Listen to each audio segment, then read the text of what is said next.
So guys, welcome back to my channel princess Jhuma blog. তোমরা সবাই কেমন আছো? আশা করি ভালো আছো। আমিও না ভীষণ ভালো আছি।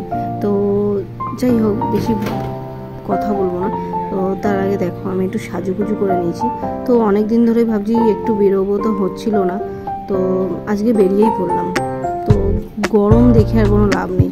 তো আজকে প্রচণ্ড পরিমাণে গরম পড়েছে, তো সেই কারণে আমি একটু ছাতাও নিয়ে নিয়েছি, চোখে সানগ্লাস পরে নিয়েছি, দেখতেই পাচ্ছ। তো আমি এখন স্টেশনে চলে এসেছি।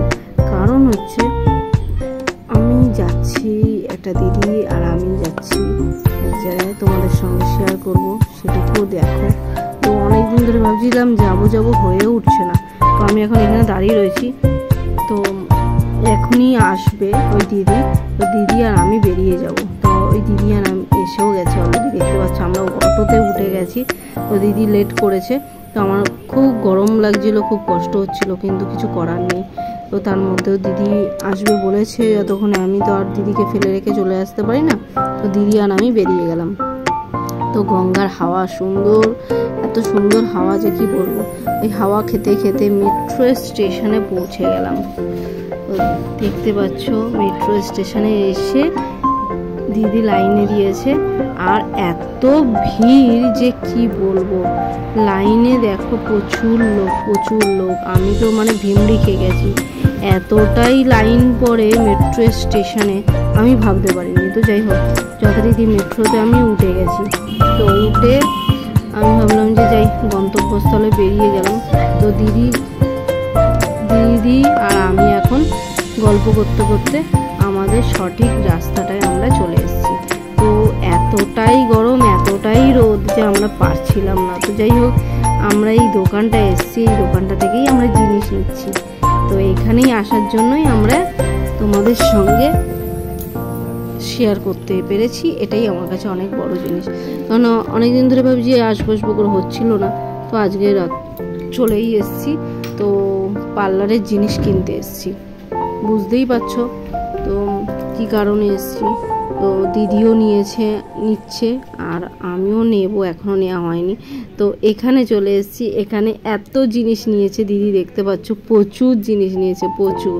মানে দিদি নিয়েছে, ওর তো পার্লার আছে দিদির। তো সেই কারণে দিদি পার্লারের জন্য 20-25 হাজার টাকার জিনিস নিয়েছে। আর আমি জাস্ট আমার নিজের ইউজের জন্য জিনিস নিয়েছি। তো যাই হোক, তারপরে প্রচণ্ড ওখান দিয়ে বেরিয়ে গিয়ে প্রচণ্ড পরিমাণে খিদে পেয়েছিল। তো সেখানে গিয়ে তো এত সুন্দর খাবার দেখে আর লোভ সামলাতে পারিনি। তো আমি কি করলাম, দিদিকে বললাম, দিদি বেশি কিছু খাবো না, জাস্ট একটা স্ন্যাক্স খাবো, খেয়ে বেরিয়ে যাব, সঙ্গে কোল্ড ড্রিঙ্কস। এত লাগেজ নিয়ে বেরিয়ে না গেলে হবে না, মানে এত লাগেজ, ভারী জিনিস, প্রচণ্ড পরিমাণে কষ্ট হচ্ছে। তো ভারী জিনিস, বুঝতে পারছো। তো একটু ফ্রুট না দিলে হয়। তো সেই কারণে এই খাবারটা আমি খেয়ে নিলাম। দেখতে পাই দিদি হাওয়াও করে খাচ্ছে, এত খিদে পেয়ে গেছে। আর আমিও তো খেতে পাচ্ছি না, কারণ ক্যামেরা করছি তোমাদের সঙ্গে শেয়ার করবো বলে। আর এখানে চলে এসেছি খেয়ে দিয়ে কোনো রকমে মেট্রো স্টেশনে, যে মেট্রো ধরবো বলে। তো প্রচণ্ড পরিমাণে গরম, এত কষ্ট হচ্ছে, তো মুখের ঘাম মুছছি, বুঝতেই পারছো। আর মেট্রো চলেই যাচ্ছে একের পর এক, আমরা উঠতে পারছি না, এতটাই ভিড় যে কি বলবো। মানে এরকম মারাত্মক ভিড় মনে হয় আমি ফার্স্ট টাইম দেখলাম। মানে এত ভিড় হয় আমি জানি, কিংবা আমি এসেওছি, বাট এত ভিড় অসম্ভব। তো আমরা না নিজেদের মুডটা দেখছি, দেখো, সকালবেলায় বেরিয়েছি, রাত হয়ে গেছে বাড়ি ফিরতে।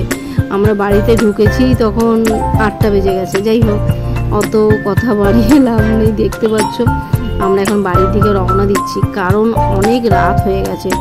আমি তো আমার জায়গায় চলে এসেছি, স্টেশনে চলে এসেছি। এইবারে আমি ট্রেন ধরেই আমার বাড়ির দিকে রওনা দেব।